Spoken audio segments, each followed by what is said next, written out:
Jumpa lagi di channel Ugly Game Lab, channel kita bersama untuk banyak mendapatkan pengetahuan dan informasi dalam bidang batu mulia. Pada kesempatan kali ini saya tidak berada di Jakarta, tidak berada di studio laboratorium kami, karena saya sedang berada di kota Solo. Kebetulan di Solo ini saya memiliki jadwal beberapa hari tertentu dalam 1 bulan untuk mengunjungi laboratorium gemologi yang ada di kota Solo.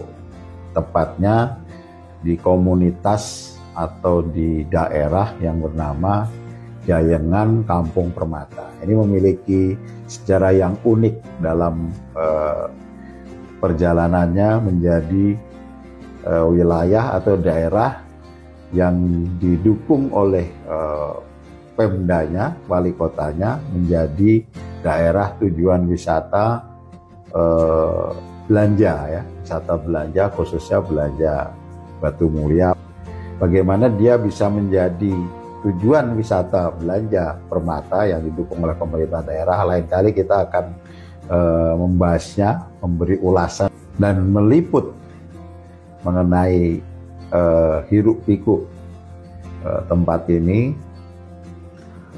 Baiklah, pada tayangan kali ini kita akan mengupas tuntas mengenai beberapa konsep yang dipakai dalam dunia batu mulia yang mungkin sehari-hari kita sering mendengar dan sering memperbincangkannya dengan siapa saja, dengan rekan kita, dengan kolega, dengan calon pembeli atau calon penjual. Nah, namun kita mungkin tidak sadar selama ini bahwa kita telah menggunakan konsep yang salah, ya.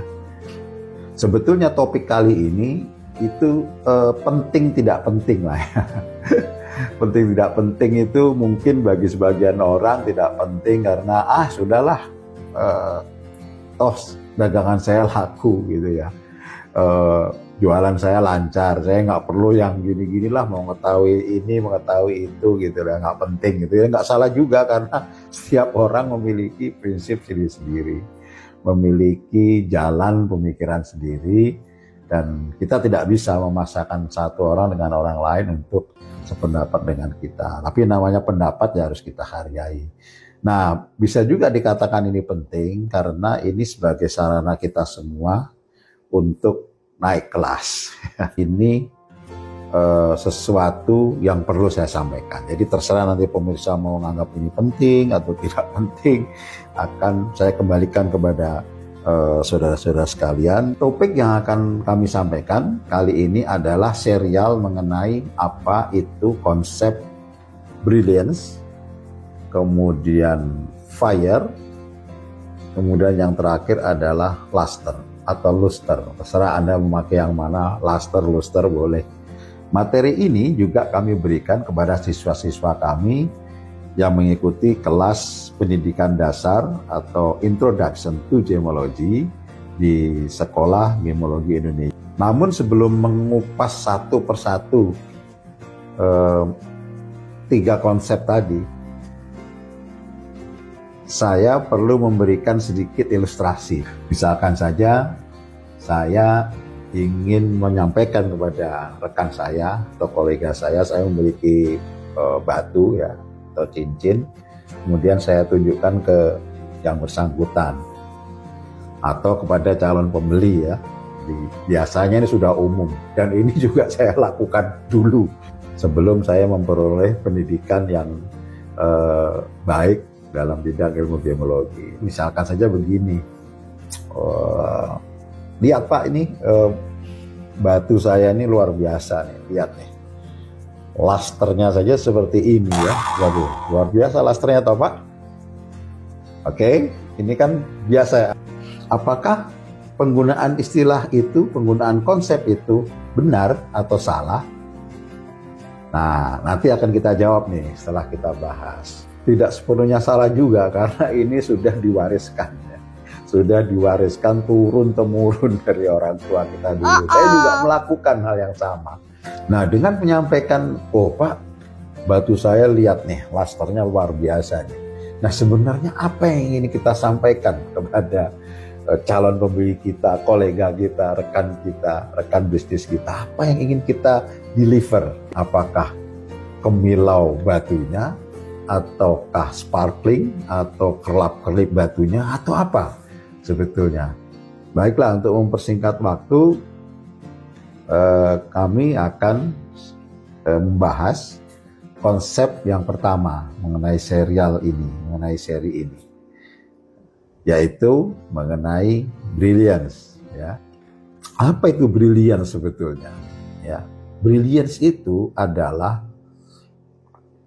pantulan cahaya atau kemampuan batu dalam memantulkan cahaya. Ya, kemampuan batu dalam memantulkan cahaya sebagai konsekuensi dari suatu cuttingan.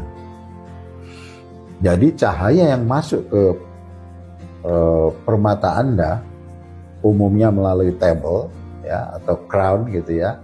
Nah, itu akan dipantulkan ke sisi yang lain atau dinding yang lain di dalam batu, keluar lagi dan dipersepsikan oleh mata sebagai brilliance. Jadi kalau hasil cutting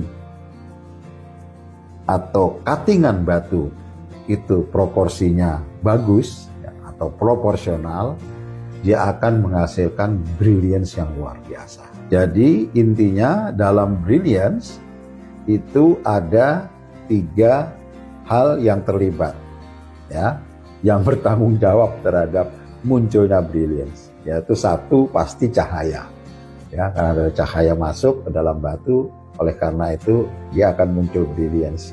Yang kedua adalah hasil cutting itu sendiri ya. Yang ketiga, karena dipantulkan keluar lagi, adalah mata kita. Jadi harus ada tiga unsur itu ya. Jadi cahaya itu sendiri, kemudian cuttingnya seperti apa, kemudian mata yang mempersepsikan pantulan itu membacanya sebagai apa. Nah, cutting ini yang memegang peranan penting di dalam munculnya brilliance. Apakah akan muncul dengan sangat baik, mungkin baik, atau justru jelek gitu ya. Jadi semua tergantung dari cuttingan, dari hasil cutting gitu ya.